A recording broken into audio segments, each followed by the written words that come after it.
Good morning. I'm Lisa Marzilli with the WMNF News headlines. A petition is seeking to protect one of the most endangered whales in the world by creating restrictions near Florida's West Coast ports. However, WMNF's Chris Young reports that the CEO of the Florida Ports Council says it may do more harm than good. The petition seeks to protect the endangered Rice's whale. It restricts speeds for vessels and bans transit at night along waters from Pensacola to just south of Tampa. It was submitted by various environmental groups to NOAA Fisheries. Michael Jasny is a director with Natural Resources Defense Council. The loss of even a single one of these animals is tantamount to jeopardizing the survival of the whole species. What we've called for are a number of measures that are really focused on reducing that risk. He says that there are likely fewer than 100 of the whales remaining. They are the only resident baleen whale in the Gulf of Mexico. Unfortunately, you couldn't design an animal that is more vulnerable to collision with ships than Rice's whale. And that's just because of the way that the whales go about their day. They spend their daytime hours diving for food, but at night they come quite close to the surface to rest, well within the draft of a large commercial ship. And that is the perfect spot to be struck. That's why proposed protections are tough. No nighttime vessel movements and a 10-knot speed limit, which in essence just means no commercial activity anywhere in that area. Possibly too tough, according to the CEO of Florida Ports Council, Michael Rubin.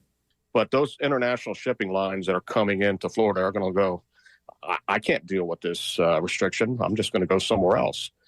So it's going to impact the jobs of all the maritime industry people that are there, and certainly impact those ports and their operations. Jasny from the NRDC says that the speed limits are a common practice in other parts of the country.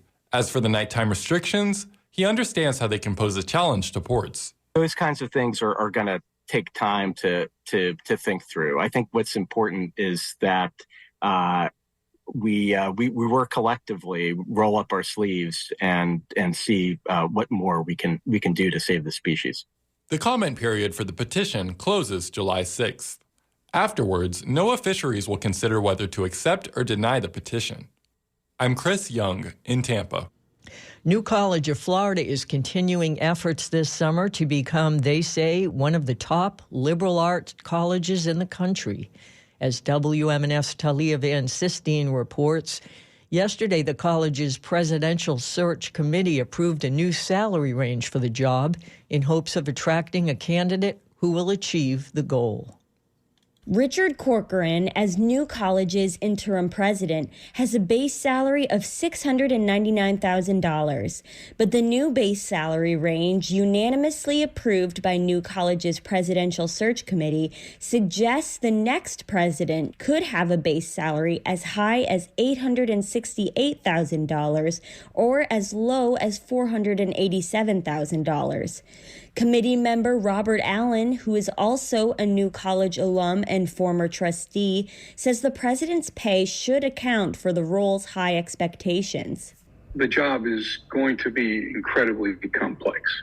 It's not complex in terms of size, but it's complex in terms of goals. The consulting company Mercer analyzed 13 institutions similar to New College and compared the pay their presidents receive. Representatives from Mercer then shared their findings at the search committee's meeting on Wednesday. The institutions from the analysis are private, even though New College is currently a part of Florida's state university system.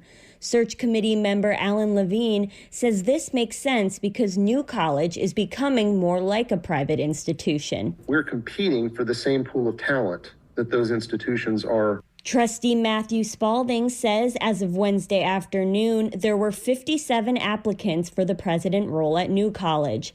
The proposed salary range will move forward to New College's Board of Trustees and will be presented and put to a vote at their meeting this afternoon. For WMNF News, I'm Talia Van Sistine. Achieving historic status for a building can be difficult, but WMNF's Taylor Lovejoy reports one local pastor is looking to de-designate his historic church in hopes of making it easier to sell. Carl Mobley is head pastor of St. Pete's 10th Street Church of God. According to the Tampa Bay Times, the landmark is the second oldest wood-frame church in the city, and according to Mobley, is riddled with water damage, termite-gnawed pews, busted windows, and thousands in roof repairs. The church, built in 1898 and laden with steeply roofs and Carpenter Gothic architecture, was granted historic status by St. Pete City Council in 2020. Mobley's application for de-designation has been rejected. The manager of St. Pete's Urban Planning and Historic Preservation told the Times that a neighboring church with historic status has pursued and received state-appointed grants. But, with his qualms towards its condition, Mobley wants the church gone. For WMNF News, I'm Taylor Lovejoy. It's going to be partly sunny with a high of 94 today, but the feels-like temp will be closer to 107 degrees. There is a 40% chance for some scattered showers. High of 92 on Friday with a 50% chance for some showers.